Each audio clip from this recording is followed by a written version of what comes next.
All right. Hi, everyone. Welcome to today's fourth webinar of 2026 titled Anatomy of an Office Visit. We are so glad you have joined us here today. Before we start, we want to hear from you, so please feel free to drop in the chat where you're coming from. We love to see how global our community is, and I love that everyone has already started to do that. All right. My name is Sarah, and I'm the Director of Operations at Cross Cultural Communications. I'm joined today by my colleague, Nicelle Zabala, our Program Manager. Nicelle will be managing the chat and sharing helpful links throughout the webinar. To see the ASL interpretation, please click on Interpretation at the bottom and select the American Sign Language option. Thank you to Jenna and Madison for providing that. All right, before we begin, we would like to share our upcoming training opportunities. The links to the trainings will be posted on the chat, and just a reminder that CCC operates on Eastern Time. Number one, our newest course in the Educational Interpreter program is on the website. Site translation techniques reviews turning written documents into spoken language on the spot for the people you serve. Learn a systematic approach to site translation across document types through progressive exercises, authentic document practices, and comprehensive skill building activities. Next, our April workshop, Translation for Community Interpreters, will be held on April 18th and 25th from noon to 5. This hands-on workshop is designed to give you the tools, practice, and confidence to translate and revise documents commonly used in community settings. New to this session, a dedicated section on translation style guides, helping you work faster, stay consistent, and improve your overall translation quality. And our May workshop, Introduction to Legal Interpreting, will be held on May 5th and 7th and is now open for early registration. Explore the key differences between community, legal, and court interpreting in this practical hands-on workshop. Learn essential roles, ethics, and real-world skills through interactive exercises and build a strong foundation in legal interpreting with a focus on the US system. All right, announcements are over, so here is what to expect today. This presentation will run about 50 minutes, followed by Q&A. Please use the Q&A to submit questions for our presenter. For general comments or questions for CCC, please feel free to use the chat and to make sure it's set to everyone if you'd like your message visible to all. As a reminder, this webinar has been approved for CEUs, so within 48 hours, you'll receive an email with a link to download your certificate of attendance. Please be sure to check your spam or junk folder if you don't see it. Certificates are available only to those attending live and must be downloaded within 3 weeks. After that, the link will expire. Once downloaded, remember to add your name and save a copy for your records. All right, let's get started. So we are delighted to welcome today's presenter, Lisa Walker. Hi, Lisa. Lisa graduated from Northern Essex Community College with an AS in Interpreting for the Deaf. She worked for several years as a medical interpreter before going on to become a physician's assistant, PA, and educator, working for the last 29 years teaching the next generation of PAs. As a longtime advocate of language access, Lisa has designed medical interpreting curricula presented on a wide range of topics for interpreters and health professionals, and served on the board of Found in Translation, a nonprofit organization providing training for bilingual refugee and immigrant women as medical interpreters.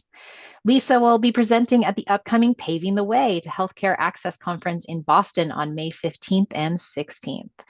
Thank you, Lisa, for joining us. And with that, I will turn it over to you. Thank you so much. Thanks so much, Sarah. It's a pleasure to be here. Hello, everybody, and welcome from all over the world, I see, which is just amazing. So I am going to share my screen here, and y'all just let me know if you can't see it, but I am confident that that you can see it. Yes, we can. All right, great, thank you. All right, so before I get started, I just wanted to share a couple of thoughts. I have the distinct gift of having been an ASL interpreter in medical interpreting and then going on to become a PA. And for those of you that may not be familiar with the role of a PA, a physician assistant is what we call advanced practice provider, a lot like a nurse practitioner. So as a PA, I can see patients, I can prescribe medication, I can diagnose and treat. What I learned as a PA, I said to myself, I wish I'd known all this stuff when I was interpreting.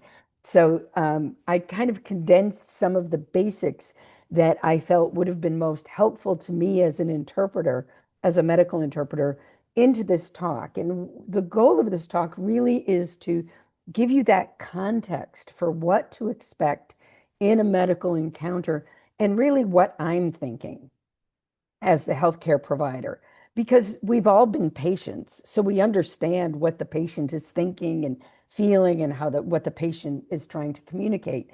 And we understand our role as interpreters, but we don't necessarily understand, why is the person asking those questions, or what's coming up next, or the different aspects of that medical encounter. So I just felt that it would be very helpful for folks to have this context in terms of doing your medical interpreting. So, and one other thing that I always tell my interpreter colleagues is, I never said, and I don't want you to say or call yourself the patient's interpreter, because as a healthcare professional, in my interaction with the patient, if I can't communicate with my patient, I can't do my job. So you're my interpreter too. You're the front office desk person's interpreter. You're the radiology technician's interpreter, the physical therapist's interpreter. You're not just the patient's interpreter. So really remember that, because I feel like a lot of times in healthcare settings, the healthcare system sees the interpretation as a burden. It's an extra cost that's incurred by the institution, the facility, the clinic. And if we say we're the patient's interpreter, then that burden is really because of this patient. But we all need you. We all need the interpreter. So think of yourself as part of the medical team. We can't do our job without you. All right, off my soapbox and onto the talk. So these are the learning objectives. We're going to talk about the different components of a typical healthcare encounter, talk about the process of diagnosing and treating illness and maintaining health. And then if we have some time, we'll talk about some of the common challenges that can occur or misunderstandings when interpreting in the medical setting.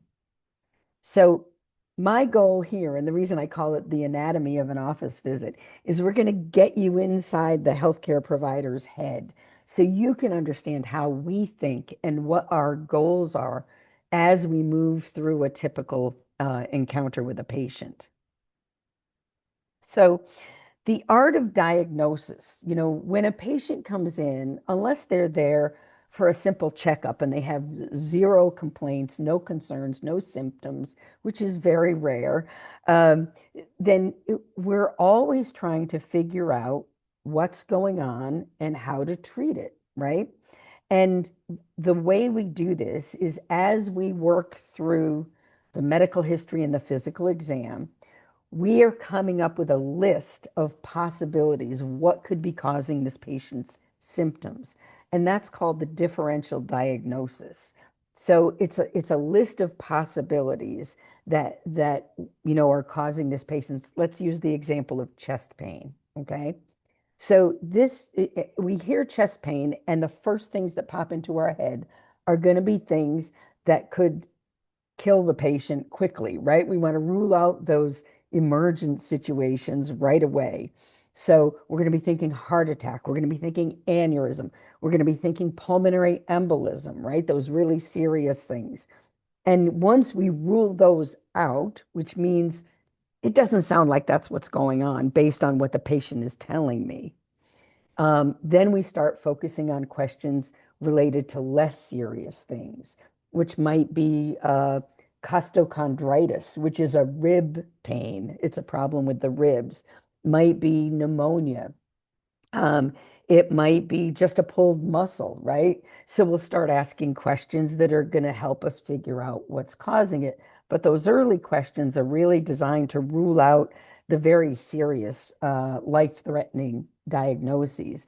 So again, chest pain, we might have 5 or 6 or 7 different things that pop into our head when we hear chest pain.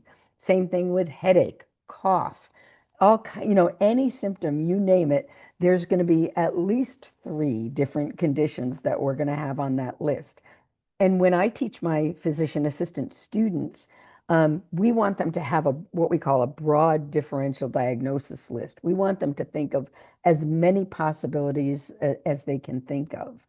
So the history taking, the questions that we ask the patient about their symptoms, and the physical exam is the process that we use to rule in, say, sounds like it might be this, or rule out, no, it doesn't sound like it's a heart attack, because of the way the patient answered the questions. So we're constantly ruling in and ruling out the different things on our differential list. And eventually we hope to come up with a diagnosis, right? And we may not have a diagnosis at the end of the visit. We may need to do more tests. I think that can be really frustrating. As a patient, I know it's frustrating for me, and I'm sure many of you have experienced that as well. But we don't want to diagnose too prematurely. We want to make sure we have all the data that we need to come up with the right diagnosis. So, talking a little bit more about the ruling in and ruling out. So the Before I do that, sorry, I'm gonna go back to this slide here. So the data collection, right? We use data to help us figure out the diagnosis, and the data that we use is the history. Now, history is kind of a funny word for this, right? Because many of the things that we're asking the patient during this first part of the encounter, where we're asking the questions and the patient is providing the answers, and this is the part where you play a huge role in, right, as the interpreter. Much of this isn't historical, it's happening right now, right? But it's called the medical history is what we're getting. And then after we get the history, we move into a physical exam and we collect more data. And then diagnostic studies, if any are indicated, we might just do some blood work, do some radiologic exams, other types of studies. So it really depends on what we find out in this encounter. So let's talk about the history. The history is absolutely the most essential part of this encounter in terms of my ability to make an accurate diagnosis. 80% of the information that we base our decision on is received during the history. That's how important you are. That's how critical that it is that we get this right. That your interpretation of what I'm asking and your interpretation of what the patient is telling me is so critical, because the physical exam is only to confirm or disconfirm what I think is going on based on the history. So 80% of the information that I need to make an accurate diagnosis comes from the history. And that I just can't emphasize that enough. So we really need to make sure that what we're communicating is accurate. The other part of the history that is important for you to understand is it's not just data collection. This is the time, hopefully, my physician, nurse practitioner, nurse, physical therapy colleagues, when they're sitting with a patient and asking these questions, we're also developing a rapport and we're developing trust with that person. Because part of the ability to heal is for that person to trust you and to believe you and to trust that the diagnosis you're making is accurate and that the treatment that you're recommending is going to be helpful. Without trust, I think we really lose a big part of our ability to be good healers. So this is another aspect of this history taking that I really I want you to have an understanding that this is part of our job and part of what we're trying to do during this time when we're asking questions of the patient. And, we're all individuals and we all have a different way of approaching things. And I'm sure all of us have experiences where we've encountered somebody who's taking our medical history and they're in a rush, or they're not giving eye contact, they're not paying attention, they're staring at a computer screen the whole time. I teach my students not to do that, but I'm sure it's something that we've all experienced. But really, part of that history taking is this rapport building and trust building. So some of the questions we might ask during the history, you're busy doing your job as the interpreter, and all of a sudden the physician or the PA throws out this question, and you're in your head, you're saying, where did that come from?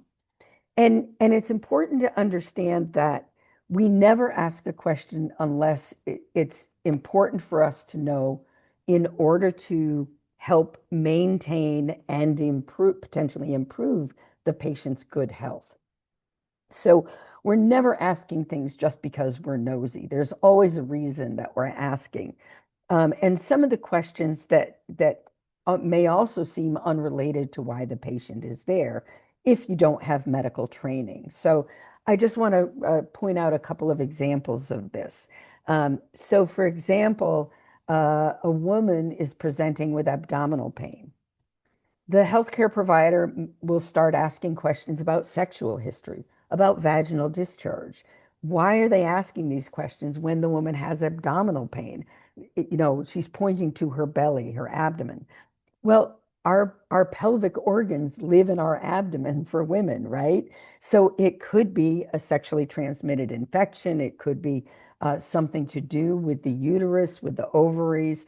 So we need to ask these questions because of where these organs live. But a lot of times when patients come in, they're thinking, oh, maybe it's appendicitis, or maybe I have, something wrong with my intestines. But we're thinking about everything that lives in that area. We may be asking questions about bladder. Um, so again, there's reasons why we're asking these questions. And remember too, that in a medical history, we may be asking some questions that are actually a test. And we may not necessarily frame it as a test.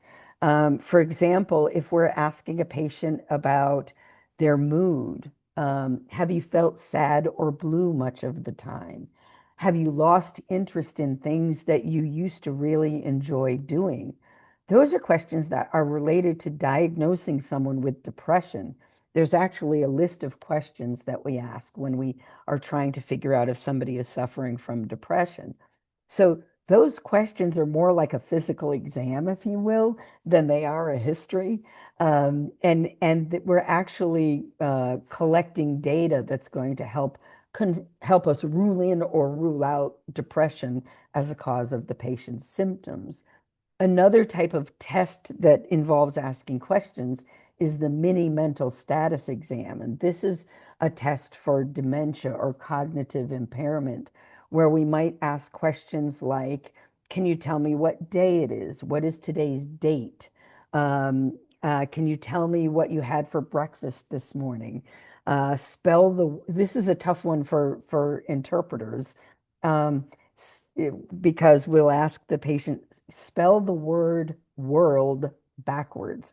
Now, for someone who's not a native speaker of English, that's pretty hard to do. And these are some of the things that when I say I really want you to think of yourself as a member of the medical team, if you have an opportunity to meet with the provider before the medical appointment, I know that's really hard, even if it's just 2 minutes outside the exam room door before you walk in. If you can anticipate that this might be what they're going to be doing, that they might be asking some of these questions that can be a challenge to interpret, you can negotiate or navigate some of that in advance so that you're not trying to do it in the moment or in front of the patient. So in the chat, just to kind of get you thinking about this, what are some questions that you've heard or even questions that you've been asked by a healthcare provider that made you wonder, why did they ask that? I just would love to get a sense of if there are some questions that you've heard or that you've been asked that you thought were unusual. So feel free to pop those in the chat if you'd like. And we'll keep an eye out for those and maybe share some of them later if you're willing to share them with us. So I want to talk about the structure of the medical history. So there's really 5 components to the medical history. There's what we call the chief complaint. This is why the patient is there that day. What is their main problem? Why are they asking to be seen? What are we dealing with? The history of present illness is all those questions I'm going to ask about that symptom that's going to help me figure out what's causing that symptom or what the diagnosis is. The past medical history, this is a confusing term for a lot of people. The past medical history is all of the things that the patient is already diagnosed with. Things like diabetes, high blood pressure. Maybe they had a heart attack in the past. Maybe they have migraine headaches. So we want to know what are the other conditions that the patient has that they've been diagnosed with, because that's going to help us decide what this symptom is related to. Is it related to something they've already been diagnosed with? Is it a new problem? So even though it's called the past medical history, it's all the things that they've been diagnosed with, and some more stuff, which we'll talk about when we get to it.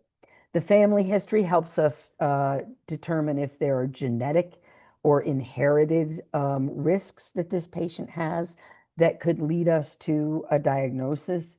And then the social history are all of the lifestyle things that could impact the patient's health or put them at risk for certain diseases or conditions and will help us in our diagnosis. And I'm going to talk about each one of these in depth now. So the chief complaint is why the patient is there. And we typically know this before we even walk into the room. And I will tell you that we're already creating that differential diagnosis in our heads before we walk into the room. So let's go with the chest pain. So patients presenting with, it says on the chief complaint is often stated in the patient's words. So the note that I have or the information that I have about this patient is that they're here today because, quote, I've been having chest pain. Okay, that could be a lot of things. Like I said, I mentioned about 5 or 6 different things, and there are 7 or 8 others that I didn't mention. 3 of which are very serious and we want to diagnose and rule out very quickly. Heart attack, pulmonary embolism, aneurysm, even a pneumothorax, which is a collapsed lung, lots of stuff. So that could be causing chest pain. So I'm already got this list going in my head. Okay. And I'm going to start refining this list, potentially even before I ask the first question. So I'll give you a hypothetical. I walk into the exam room and there is a 68-year-old man. He's overweight and I can smell cigarette smoke. So I know already that he's a smoker, right? And he's complaining of chest pain. Top of my list, heart attack, aneurysm, right? The serious stuff. So I'm already starting to say to myself, ooh, I really have to be on the lookout for these serious things. This is a man who could be at great risk for a heart attack because of his weight, because he smokes, because of his age, because he's male, right? Now, another patient, I'm having chest pain. I walk into the room, 20-year-old, fit, athletic, no smell of cigarette smoke at all. And maybe she's clutching the side of her chest, right? Heart attack goes way down to the bottom of my list. It's still there. I still want to ask those questions and make sure that I'm not missing something, but it's not at the top of the list like it is for this other patient. So even before I ask the first question, I'm starting to prioritize those things and say, oh, it's more likely this and less likely that in making that diagnosis. So again, the chief complaint is simply the reason the patient's there for the visit that day. And again, usually stated in the patient's words, and it helps me start to think about what might be causing the problem. So walk in the room and sit down and start with the questions. The history of present illness is, I'm going to ask them all kinds of questions, and let's continue with the chest pain analogy about the chest pain. Can you tell me when it started? That's the onset. Can you tell me when you get it, how long it lasts? Is it constant? Does it come and go? Does it last for half an hour, 1 or 2 hours at a time? Does it last for minutes or seconds when you get it? And then we're going to ask about provocation and palliation. Okay. What makes it worse and what makes it better? So, what makes the chest pain worse? Well, when I have to climb the stairs at work, I've been trying to climb the stairs, this is me, the patient speaking, been trying to climb the stairs at work just to get a little more exercise in my day. But I'm finding that I'm getting this chest pain when I get to the top of the stairs or during this climbing the stairs. When I cough, say, if somebody says it gets worse when I cough, those are going to make me think of two different things. Chest pain that gets worse with activity, heart attack. Chest pain that gets worse with coughing, maybe a lung thing, maybe a muscle thing. So I'm going to ask what makes it worse, what makes it better? Well, it goes away the minute I stop walking, or the minute after a few seconds, I get to the top of the stairs, or it doesn't hurt when I'm not coughing, right? Um, some patients may say ice or heat helps it. So what makes it better? What makes it worse? Where is it, right? Where is the pain? Well, chest pain can be here. It could be on the left side of the chest, right? Which might indicate heart issues, or it could be over here on the side, or could be they may have it up higher in the chest. So really anywhere in the thorax area is considered the chest. So where is the pain? We want to ask them if it radiates anywhere. Does the pain travel anywhere when you get it? Some people, when they have cardiac heart attack chest pain, it radiates up into the shoulder or up into the neck. If they have pain in the lower part of the chest that radiates into the back, that could be pancreas even. It could be something in the abdominal region. Sometimes kidney pain or gallbladder pain. So we're going to ask if it radiates anywhere. We're going to ask them, this is an interesting interpreting challenge. We're going to ask them to describe the pain. A lot of patients, when you say can you describe the pain for me? They aren't quite sure what you mean by that. And often what we'll resort to then is giving them a list of choices of types of pain. So often I would say, is it stabbing, squeezing, aching, sharp, dull? So you want to be ready for that. If the provider is going to be giving that list of potential descriptions of types of pain, as the interpreter, that can be a real challenge, right? So we want to find out what the pain feels like. Often, people who are having a heart attack, they're describing crushing. They say it's a crushing chest pain. Feels like an elephant sitting on my chest.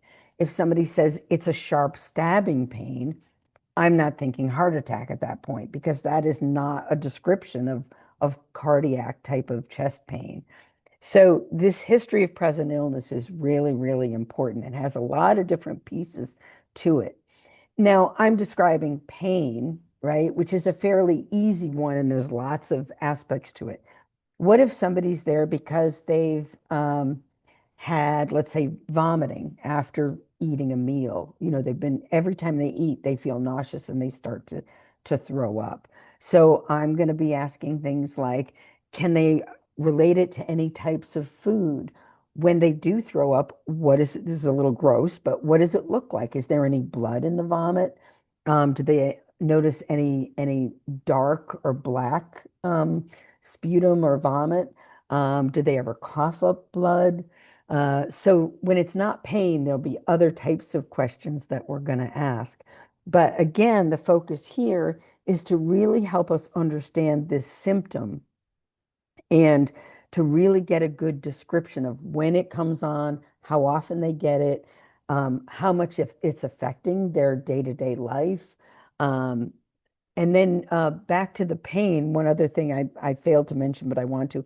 We often ask a patient to rate their pain, and we'll say something like on a scale of 1 to 10, with 10 being the worst pain you can imagine, how bad is this pain? So what we're looking for is if somebody says 3, well, that's not too bad. If somebody says 8, that's pretty bad. That sounds like a really bad pain. Now, one of the things that I'll recommend, again, to you as interpreters, and in my frame of reference, seeing you as a member of the healthcare team, um, it can often be more helpful if you have the pictogram. So what it is, I should include it in the slides. What it is, it's a series of cartoon faces, and the first face is a big happy face, which means no pain at all. Like, I feel great. And then as the pain gets more severe, there's the little circles with the little face inside each circle. As the pain scale goes up from 0 to 10, the face gets more and more and more until it's like, like I'm a 10, right? So I think that in terms of really being able to communicate the pain, I feel like that pictograph is a better way of assessing the level of someone's pain than the 0 to 10 pain scale. So don't ever be afraid to suggest that or ask for that as the interpreter, because it may be easier than actually using the uh, the 0 to 10 scale. So after we collect that history of present illness, we know everything we want to know about what's going on right now, why the patient's here today. We're going to move into the past medical history. Now, depending on where this encounter occurs, how well we know this patient, this could be very extensive. It could be very minimal. So for example, if I go to my primary care provider's office and see I see a PA for my own health care. I see my PA. She knows me. She knows my health history. All she's going to ask me is, has anything changed since the last time I saw you? And what that question is referring to is, did I go to the emergency room for something? Did I go to urgent care for something? Have I started a new over-the-counter medication that she should know about? What happened between the last time she saw me and now that she may not have a record of? However, if I'm going to an urgent care place I'm visiting a city and I get sick and I go to an urgent care, they have no information on me whatsoever. They're going to want to know, do you have any medical diagnoses like diabetes, high blood pressure? What surgeries have you had in the past?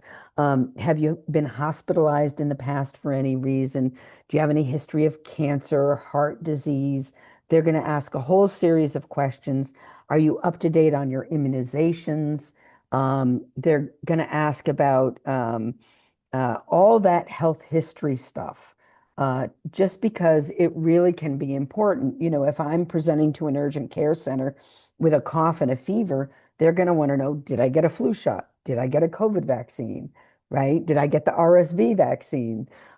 So these are all viruses that can cause a respiratory illness. So they're going to want to know, have I been vaccinated for those? Because it's going to help them understand how much of a risk I have for those diseases and where those should be on their list of differential diagnoses for my cough and my fever.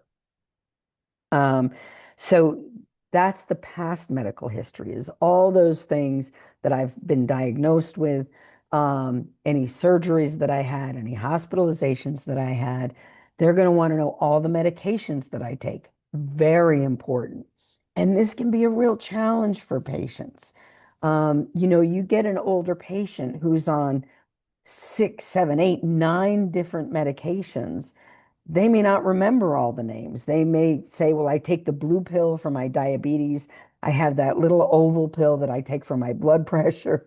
So I always recommend to my patients that they carry a list of their medications in their purse or their wallet that lists the name of the medication, the dosage, how often they take it, and what it's for. Because you never know, the patient may not remember, and also they may be incapacitated and not able to provide that list. And why is it important for us to know those medications? There's lots of things that can interact, right? So if I'm going to have to treat them, I want to give them a medication for whatever their condition is that they came in for today. I need to know what medicines they're on so that I make sure that I don't um, that I don't give them something that could interact or have a harmful interaction with a medication that they're taking. If I might have to do a procedure on this patient, and it's going to involve cutting, I want to know if they're on blood thinners. That's very important. The other reason is that there are side effects to medications. Maybe the symptom that they're presenting with is because of a side effect of one of the medications that they're taking. So this medication piece is really, really important. And if you're at your primary care provider, if you see somebody on a regular basis, they'll have all that information. But I went out of town, I went to an urgent care center for some problem, and they gave me a new prescription. That note didn't get to my primary care provider. So the next time I see them, I need to let them know about that because that's a new medicine that I'm taking that could have an interaction with something that they want to give me or could be causing a side effect. So again, the depth of the past medical history will really depend on the circumstances. And it can be very extensive or it can be very short and just has anything changed. The social history is where we get into the things that the patient does, their living circumstances, their hobbies, their lifestyle that can have an impact on their well-being and on their general health. So, some of the things that are part of the social history, and again, how much we ask is really going to depend on why the patient's there. We're not going to ask things that are unnecessary. There are certain questions that we ask every patient almost every time because we found that by asking these questions, we can uncover some things that a patient may not share readily without some prompting from us. So the social history is going to include things like your living circumstances. Do you live alone? Do you live with other people? Are you in a relationship? Are you living with a partner? Are you living with a spouse? Are you sexually active? So a sexual history is part of the social history. Some of the questions that we may ask that can be off-putting to the patient, and I think it's good for you to be prepared for as the interpreter is, are you sexually active? Are you engaging in sexual activity? Are you in a monogamous relationship? Are you in a sexual relationship with one person or with multiple people? Do you have sex with men, women, or both? That can be very off-putting for a patient, but they may not tell us if we don't ask.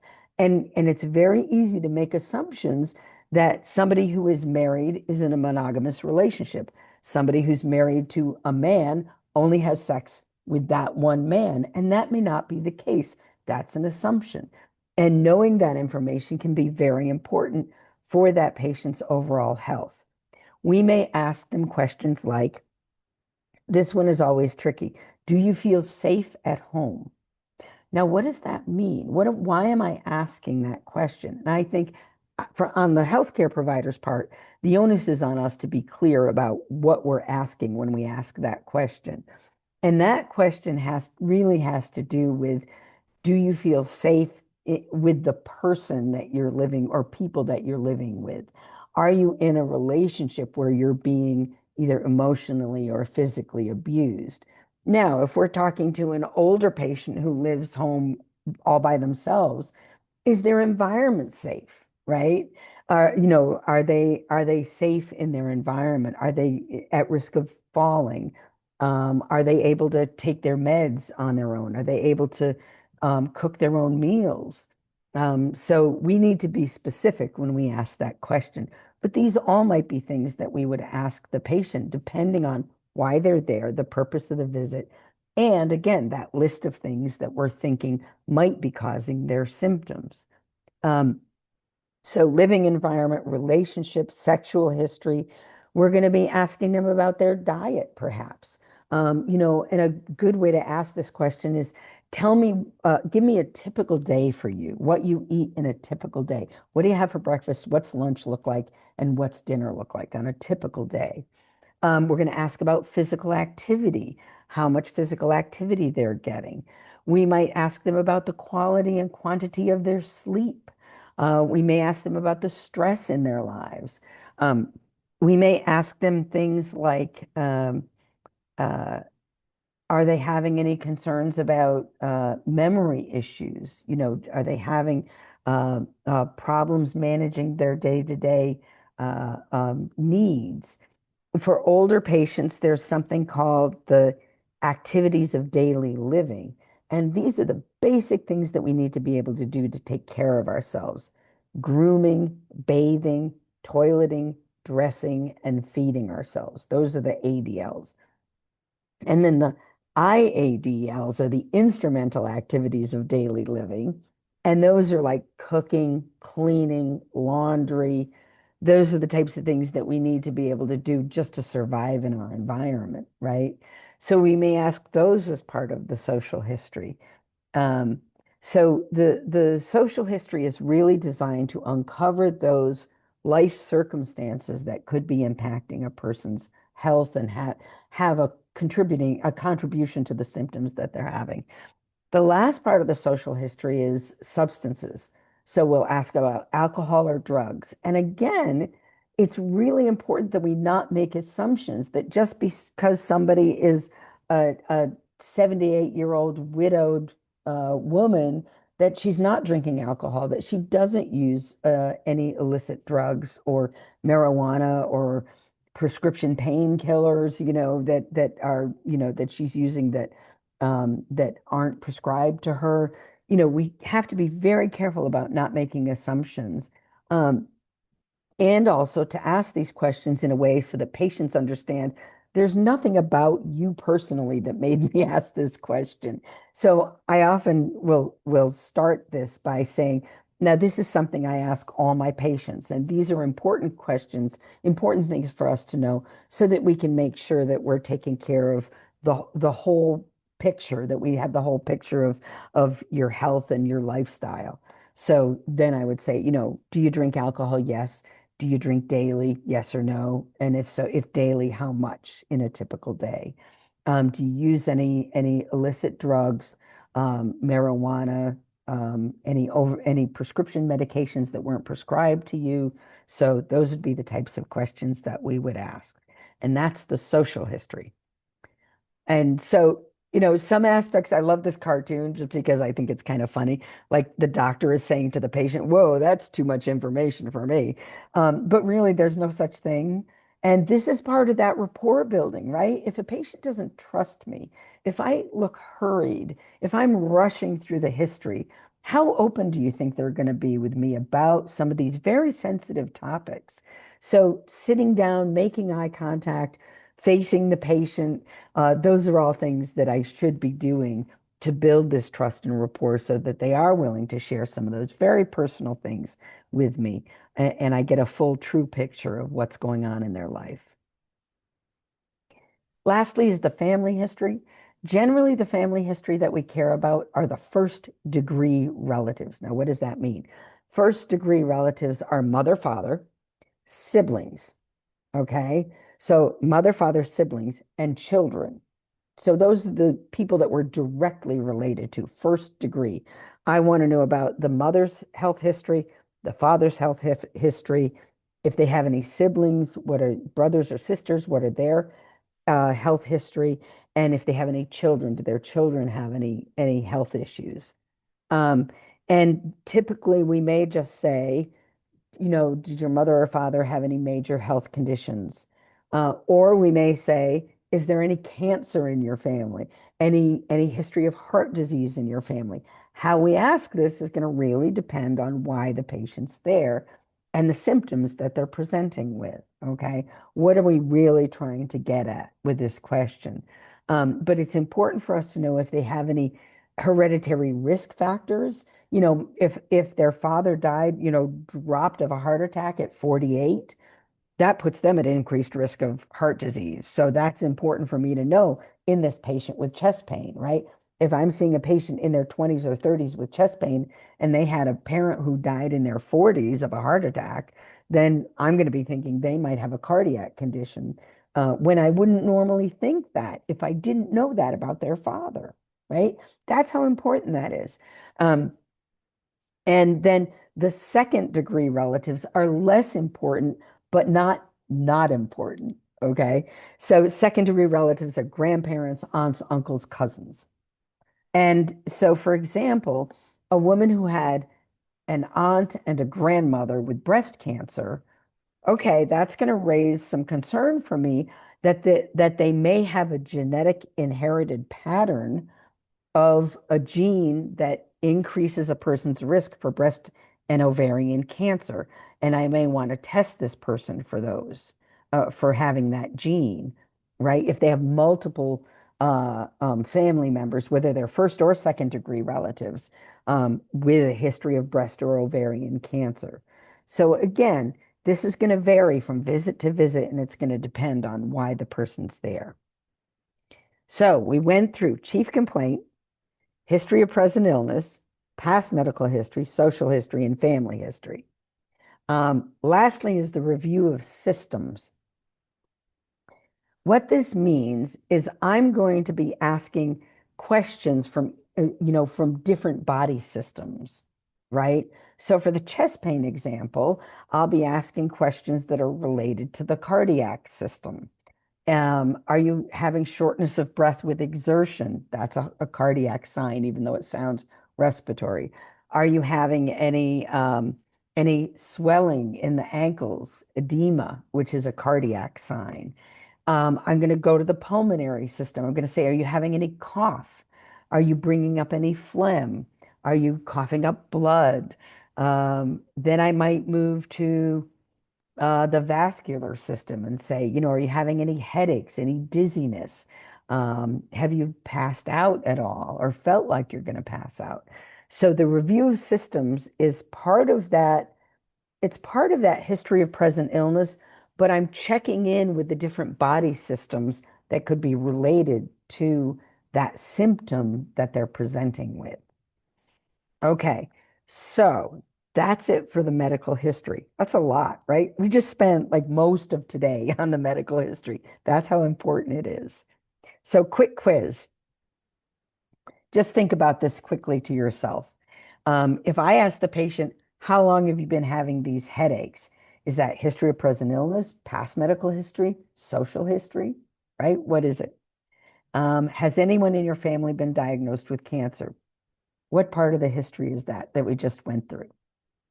Have you had any unintentional weight loss? Which part of the history is that? That's actually a tough one. That's the review of systems. And are you still using inhalers for your asthma?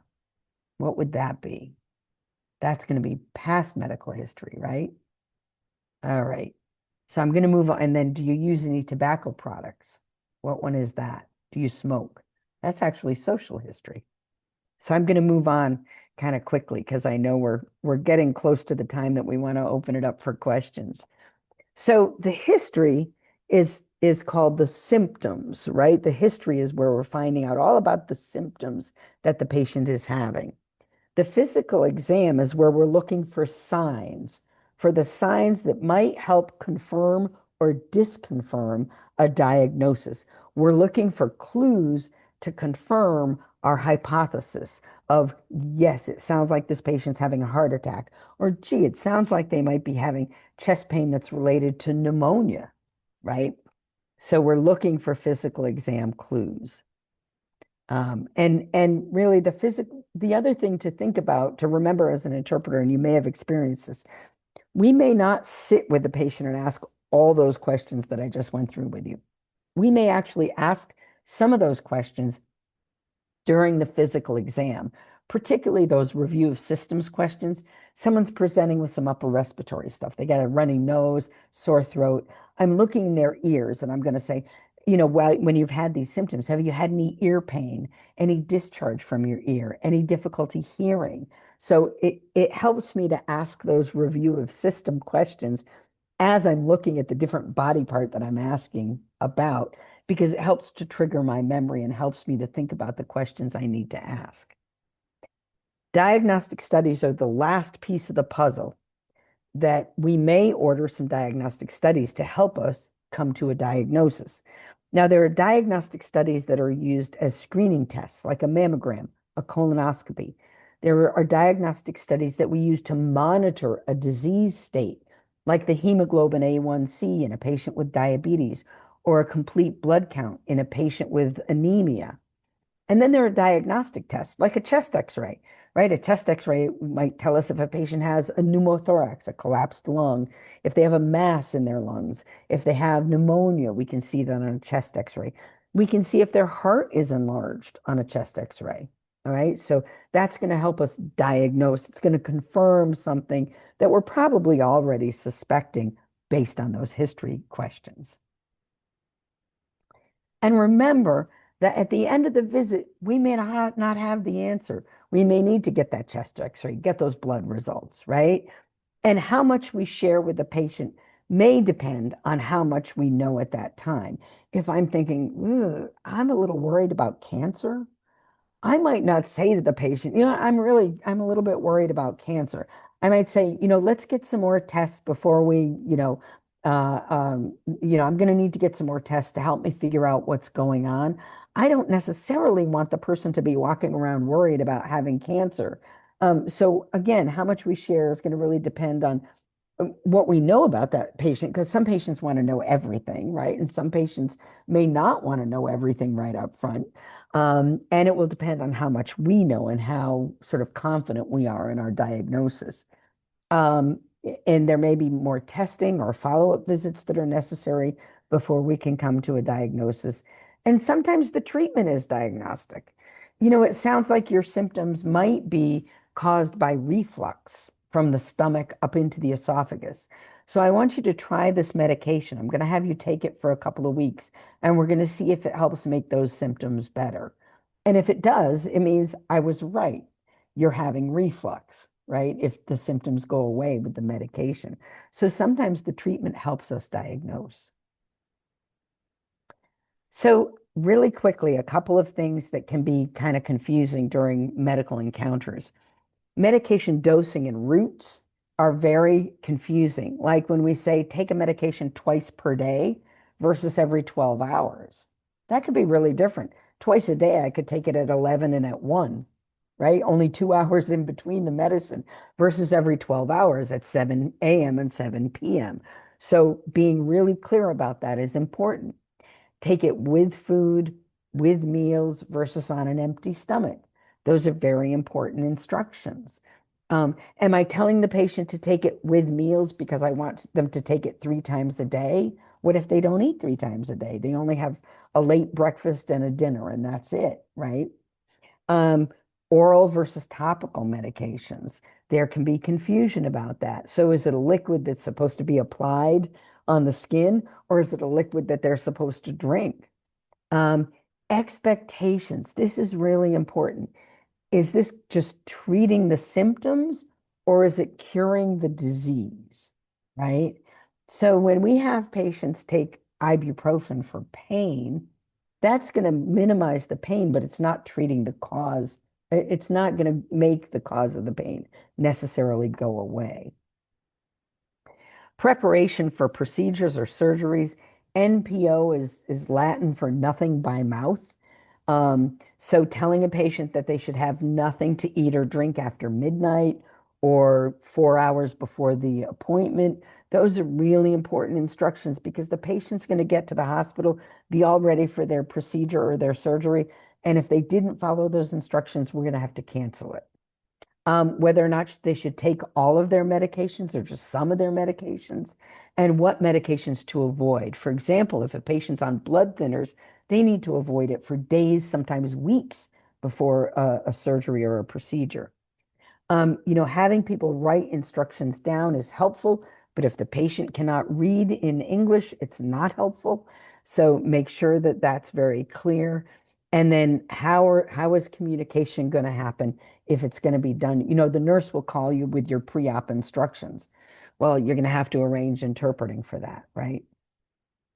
Um, and again, the concept of kind of the follow-up test results, referrals, how this is communicated is going to be really important. If the patient and the provider's office needs that interpretation to communicate these things. So making sure that that's arranged ahead of time is really important. And lastly, just a couple of things, the language of medicine. um, is really important.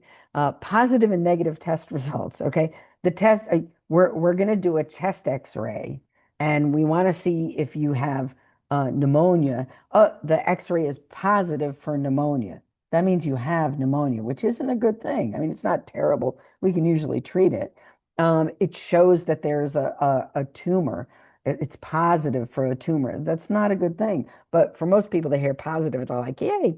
Um, your chest X-ray was negative. That's great. That's a good thing, right? But a lot of patients think, oh, it was negative. What's wrong? Tumor versus cancer. There are benign tumors. Every tumor is not cancer. Benign versus malignant. Not cancer, benign, malignant, cancer. And then there are these other things just to keep in mind, the cultural concepts that can be very important in terms of how they're communicated with the provider and the patient. So I'm going to end there and I'm going to bring Sarah back. I know we only have 4 minutes. You were right that we were going Hard to to get run through it out of all. time. Yeah, exactly. So thank you everybody for your time, for taking the time to participate in this webinar. I hope it was helpful, but any lingering questions or things that you're seeing in the chat, Sarah? Yes, so I'm sure there'll be a lot of questions in the chat, and I just want to confirm if we go past 12:30, it's completely optional, so feel free to stay. We will have the recording posted to our website in the next couple of days, so you can always go back. And I hope, Lisa, it's all right if you stay for a few extra minutes, if that's Mhm, okay.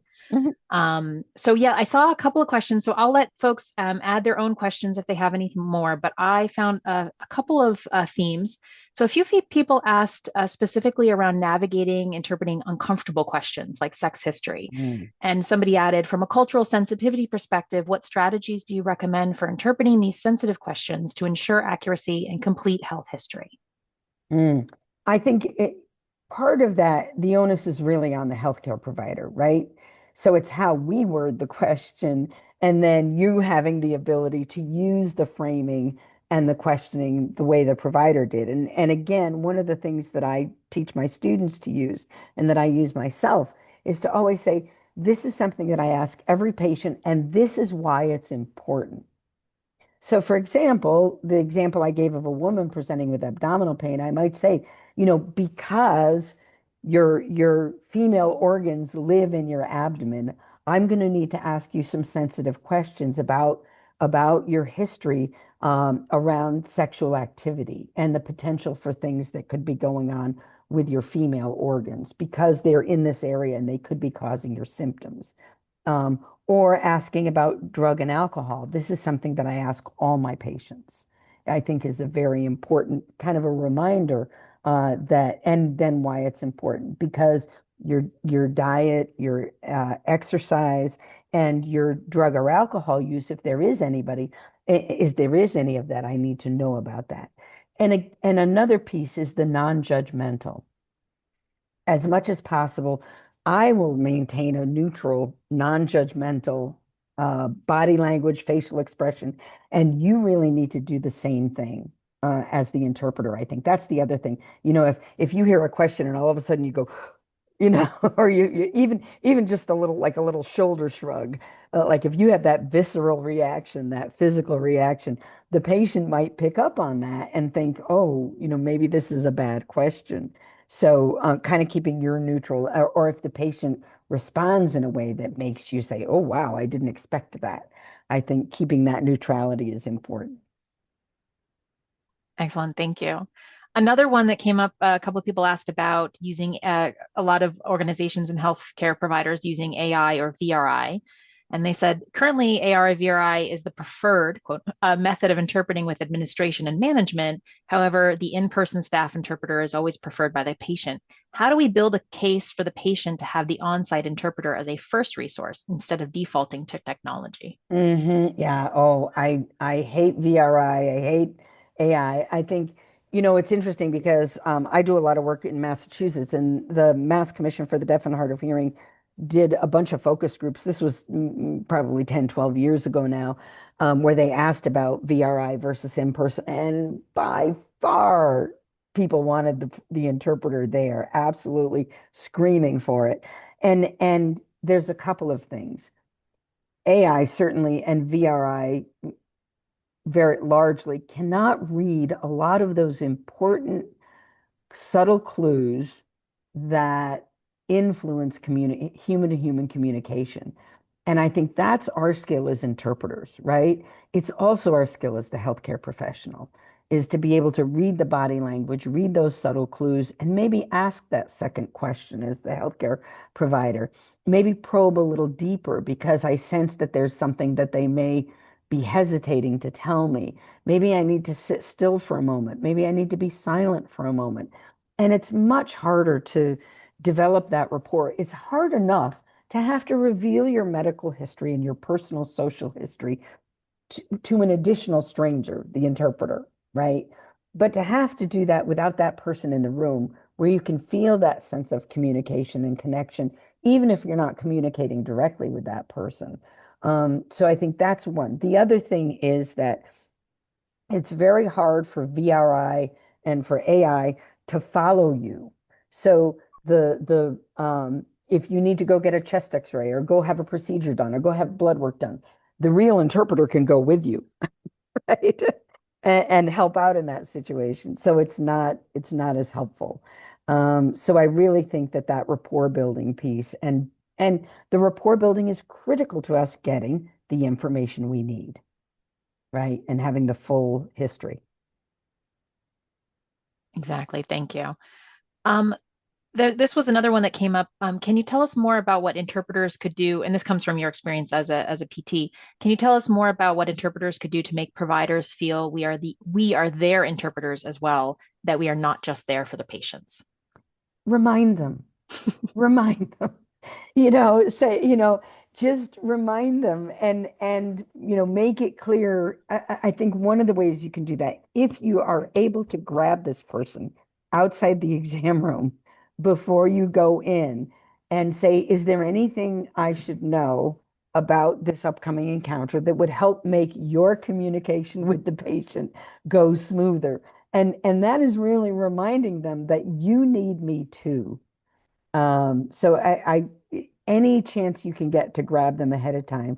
And when you walk in to the appointment, don't say, I'm here for the patient or the patient's interpreter is here. Say, I'm here to interpret for the patient and the medical team, or the interpreter's here to help to aid in communication for the medical encounter. If you avoid using that language, I think that'll help too. Excellent. Those were the main questions that I pulled out from like themes that I was seeing. I'm just checking to see if there's anything else. And I do have a bit of a hard stop myself. I was going to say So we are yeah. hitting the time, and I see quite a few people dropping off, which absolutely makes sense. Mhm. Um, well, we can leave it there. I just want to make sure that we take a special thanks to our ASL interpreters. Victoria and Madison, thank you so much. Um, and just as a final reminder to watch your email for the certificate, you should see that in the next about 48 hours. And again, if you are watching this as a recording, unfortunately, only live attendees can get the certificate. So thank you again for joining us. Thank you, Lisa. This was fabulous. We had a full house. There was over 1,000 feet people. That's our limit. And we are getting so many great comments coming through. So thank you so much. And thank you to everyone for joining us. Great. Thank you. Thanks, everybody. Take care. Be well. Thank you. Thanks.